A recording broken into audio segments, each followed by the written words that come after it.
Los secretos del aprendizaje y la capacitación de los expertos recogidos en la colección de podcast de capable.com. Machine Learning for Human Learning.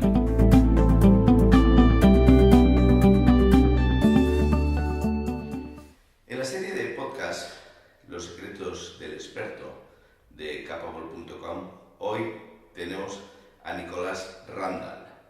¿Quién es Nicolás Randall? Hola, buenos días, Sixto. Buenos días. Gracias por tenerme aquí. Soy profesor en el IE, Instituto de Empresa. Llevo allí realmente poco tiempo, unos 9 meses, y enseño storytelling desde un punto de vista visual como parte del Masters in Corporate Communication. Pero adicionalmente soy un fotógrafo y un editor de libros, y también tengo experiencia en startups, 2 startups míos, y actualmente formo parte de los equipos de mentores de Wayra, donde ayudo a los startups a mejorar sus pitches, sus presentaciones, cómo comunicar y hablar en público, etc. Qué interesante. Cuéntanos un poco más, por favor, Nicolás, sobre tus startups. ¿Los míos propios? Pues como parte de la transformación digital que ocurrió en el mundo de la editorial, mi primera startup estaba basado en crear aplicaciones para niños, libros interactivos. La primera app que sacamos se llamaba Las aventuras de Don Quijote. El libro Don Quijote para mí siempre ha sido muy importante, dado que mi abuelo, que era español, era un coleccionista. De hecho, tenía la colección más grande de Quijotes. Y recuerdo como pequeño, estando en su estudio y rodeado de Quijotes en todos los idiomas imaginables, del suelo al techo. Y de hecho tenía una edición especial que había escrito él a mano, todo el libro completo, y además lo había ilustrado. Y toda esta colección, junto con esa edición muy especial, pertenece hoy en día a un museo en Alcalá de Henares, donde se puede visitar. Entonces yo como niño, incluso como adulto, siempre he tenido una curiosidad y un interés por ese libro de Quijote. Y fue a raíz de eso que cuando salió el iPad en el año 2010, quise hacer el salto del papel al mundo digital, y lo lógico era aprovechar ese interés en el libro del Quijote. Entonces saqué una aplicación basada en el Quijote, pero una versión interactiva y enfocado a sacar lo mejor del libro de una manera muy rápida, muy accesible y muy divertido para niños. Y esa aplicación tuvo bastante éxito, llegó a ser el número 1 en descargas, fue elegido por Apple como App de la Semana, y fue la inspiración para la primera startup basado en aplicaciones. Pero curiosamente, lo peor que nos podía haber pasado es el éxito que tuvo esa primera aplicación, porque nos llevó a pensar que esto era más fácil de lo que realmente era. Y nunca llegamos 20 o 25 apps después a repetir el éxito que tuvimos con esa primera aplicación. Total, startup número 1 basado en apps para niños, y startup número 2 era una app basada en un juego en concreto, un juego de cartas. La recuerdo las dos perfectamente. Para mí, el cuento interactivo de Don Quijote será una de las mejores aplicaciones de iPad que se haya producido en España durante mucho tiempo. ¿Cuál es tu día a día ahora, Nicolás? ¿Qué es lo que haces profesionalmente? Un poco tu objetivo, lo que haces para llegar a ese objetivo donde te quieres posicionar. Pues combino las clases que doy en el Instituto de Empresa, que como podrás imaginar llevan bastante tiempo de preparación, y también la parte administrativa, que no estaba tan preparado para eso, y junto con consultoría que hago para ejecutivos, como doy cursos individualmente o in company también, que pueden ser ponencias o pueden ser talleres, todo enfocado en cómo comunicar a un público. tanto oralmente como visualmente, cómo crear una presentación, cómo utilizar el maldito PowerPoint bien. Al final del podcast hablaremos un poco de tus redes sociales y tus formas de contacto para contactar contigo, para cualquiera que esté escuchando estos consejos que vamos a dar a continuación sobre aprender, pueda ponerse en contacto contigo. Okay. ¿Dónde has aprendido en el pasado? ¿Qué recuerdas de los sitios a los que has ido a aprender o los sitios a los que no has ido a aprender, pero de repente has aprendido mucho? Cuéntanos un poco de dónde has aprendido hasta ahora. Bueno, eso es complicado de contestar porque hay tantas fuentes. Primero, como todos me imagino, he sido víctima de muchas presentaciones mal hechas, especialmente tengo que decir en España. Sí. Veo unos horrores continuamente y los oigo.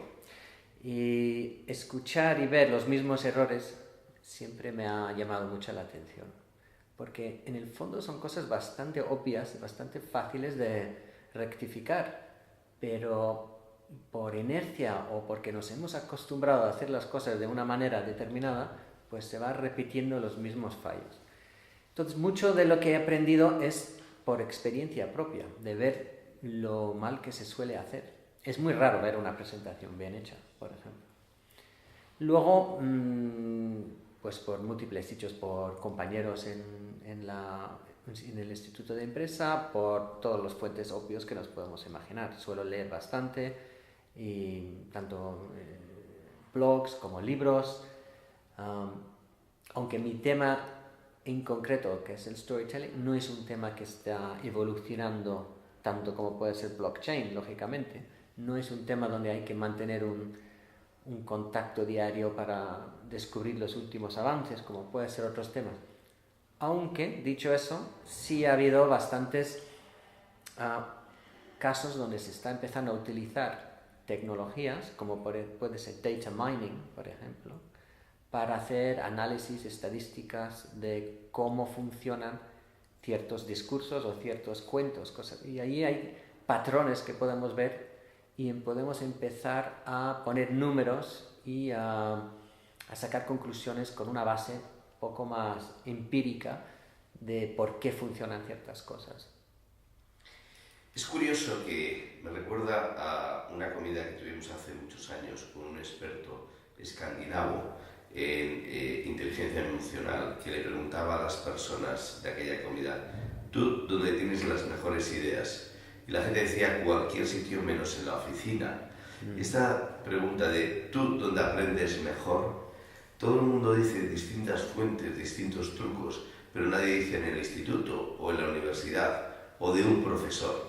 ¿Por qué crees que no está pasando eso de que los sitios a los que deberíamos ir a aprender no están siendo los sitios donde mejor o más aprendemos? Yo creo que hay una cosa es leer y informarse, pero otra cosa es hacer uso de esa información. Y para hacer eso uno tiene que hacer una reflexión sobre lo que acaba de digerir, la información que acaba de consumir. Y ese proceso suele ocurrir en momentos cuando no estamos distraídos. Puede ser conduciendo, puede ser en la ducha, quién sabe, en la cama cuando está durmiendo, pero en esos momentos uno empieza a reflexionar sobre lo que acaba de aprender durante el día o en los días anteriores, y a veces lo empieza a conectar con otra información, otras fuentes o otras cosas que ha leído, escuchado, y en ese momento el aprendizaje empieza a cuajar. Y por eso quizás creemos que aprendemos más fuera de esos sitios tan tradicionales, pero si no fuera por ellos no aprenderíamos, eso está claro. ¿Cuál ha sido el error que más te ha enseñado? Muchas personas ahora se cuestionan si se aprenden de los errores y de los fracasos. Yo creo que sí, personalmente. Bueno, eso, el cliché de que se aprende mucho más de los errores que de los éxitos, yo creo que es totalmente cierto, y el error más grande que cometí, yo creo que ya lo hemos hablado, ha sido el éxito fácil inicial que te puede dejar a pensar, te puede llevar a equivocarte y meter la pata hasta el fondo. Hasta que has testeado un producto o una idea bien con un público mucho mayor, pues es muy peligroso dejarse llevar por los primeros resultados. Y eso para mí ha sido una lección muy clara. Estás escuchando un podcast de la colección Los secretos del experto, producido por capable.com, la herramienta de aprendizaje continuo con inteligencia artificial.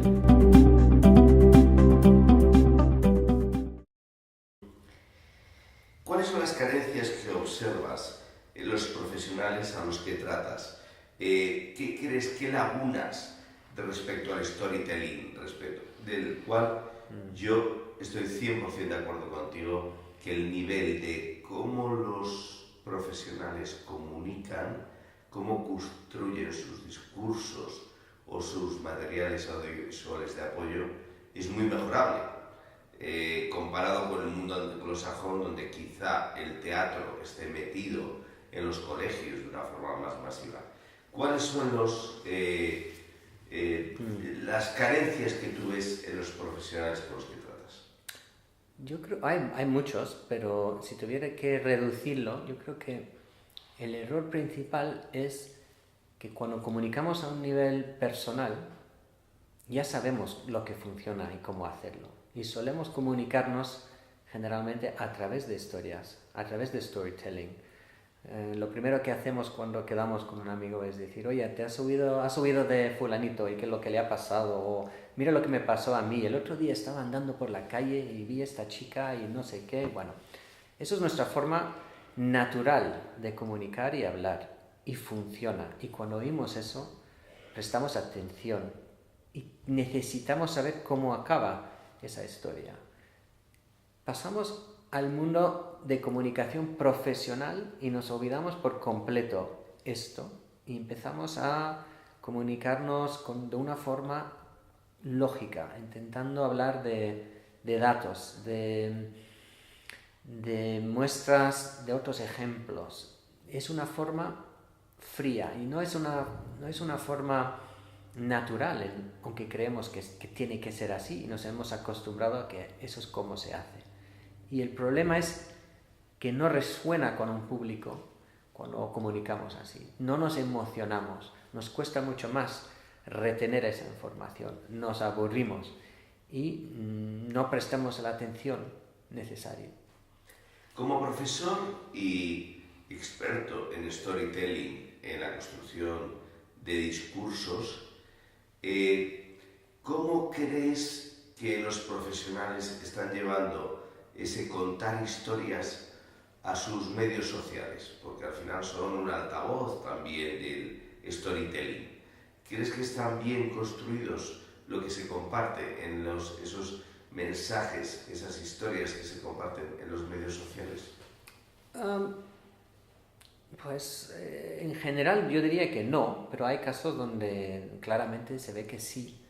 Tengo unos ejemplos de vídeos, por ejemplo, de youtubers, en algunos casos, que han conseguido en 2 o 3 minutos comunicar algo con un impacto que es increíble.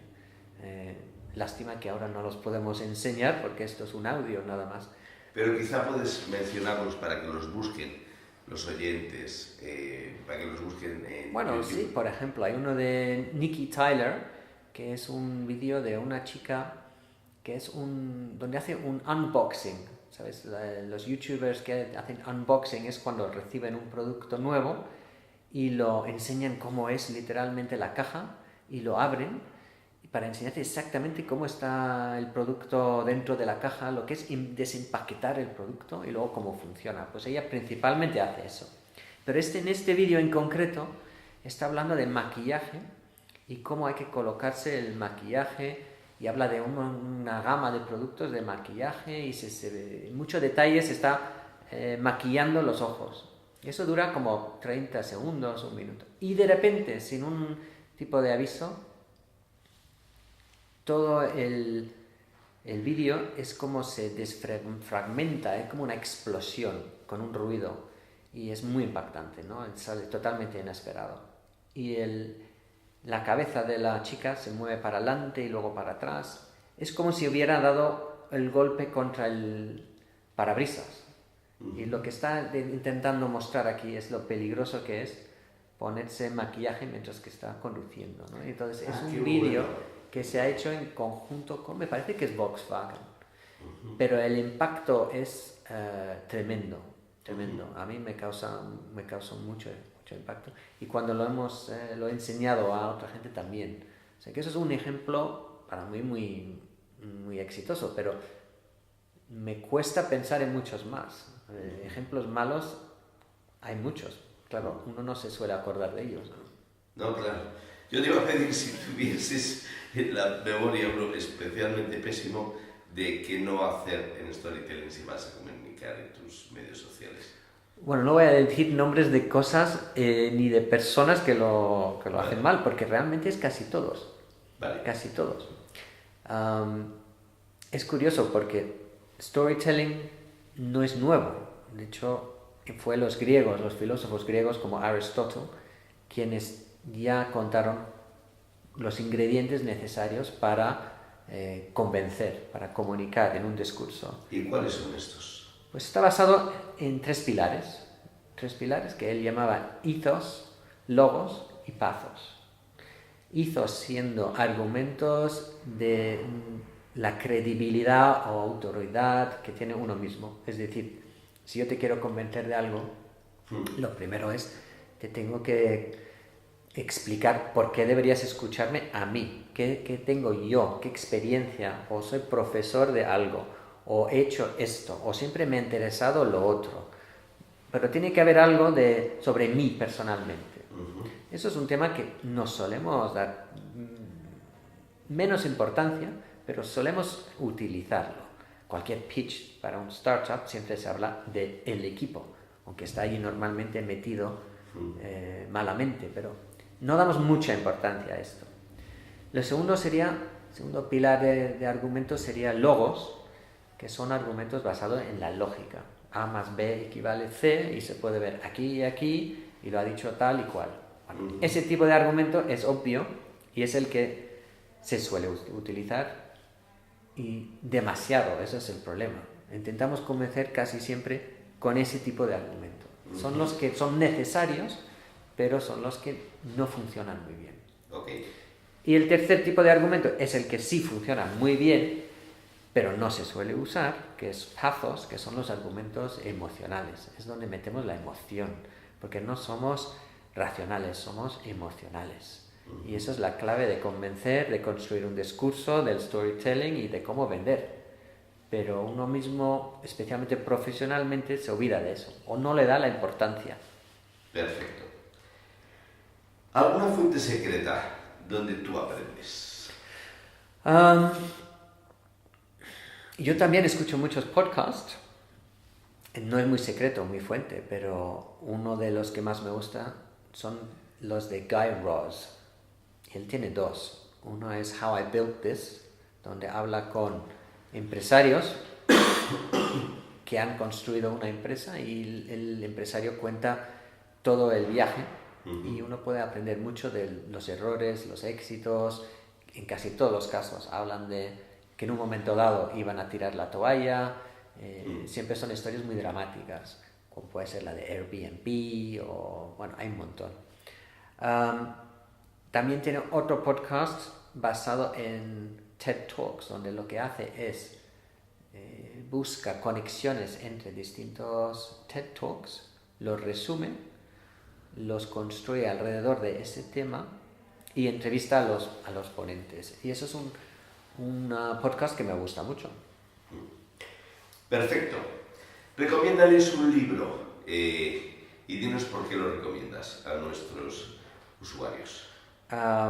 Bueno, podría recomendar dos, pero uno de ellos es muy obvio, porque es un libro que estaba en la lista de Barack Obama, de sus libros más influyentes del año pasado, y por ese motivo se puso muy de moda, pero está conectado con el storytelling, y es un libro que me parece verdaderamente muy, muy interesante. Se llama Sapiens y es de Harari. Sí. Eso sería uno, pero es bastante obvio.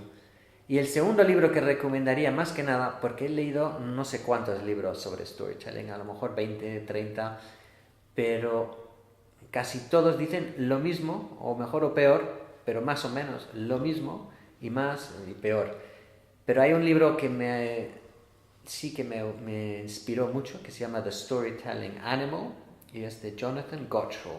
Okay. Y esa habla de storytelling desde un punto de vista antropológico, que mis orígenes están en las ciencias humanas, pero lo que hace en este libro es explicar cómo el storytelling es lo que nos separa más que cualquier otro atributo de otros animales. Y es un libro donde realmente sirve para comunicar la importancia del storytelling. Fantástico. Y ya por último, para terminar este podcast, agradeciendo tu tiempo, Nicolás, dinos cuáles son tus redes sociales, cómo alguien que está interesado en hablar contigo o en solicitar tus servicios como formador para empresas y demás puede contactar contigo. Utilizo LinkedIn mucho, LinkedIn con mi propio nombre, como es lógico, Nicolás Randall. Eso sería mi fuente principal. Randall con 2 L's, ¿verdad? Con 2 L's. Y he llegado un poco tarde a Instagram, tengo que decir. Le tenía un poco de manía. Pero últimamente estoy dándole un empujón y todavía no llego a entenderlo muy bien. Okay. Por qué algunas fotos funcionan y otros no. Y estoy experimentando mucho con tanto el tagging como el tipo de imagen. Okay. Y mi Instagram es la que más me gustaría potenciar, sí. ¿Y cómo te llamas en Instagram? Nicolás con CH. Bueno, tengo un nombre un poco extraño y me llamo Rocket Lobster. Como cohete, lobster, que es langosta. Sí. Rocket Lobster. Rocket Lobster. O sea, la langosta cohete. Así es. Me gusta, ahora te seguiré. Muchas gracias por tu tiempo, gracias por compartir tu conocimiento con nosotros y hasta el próximo día. Ha sido un placer, muchas gracias, Sixto. Gracias, Nicolás.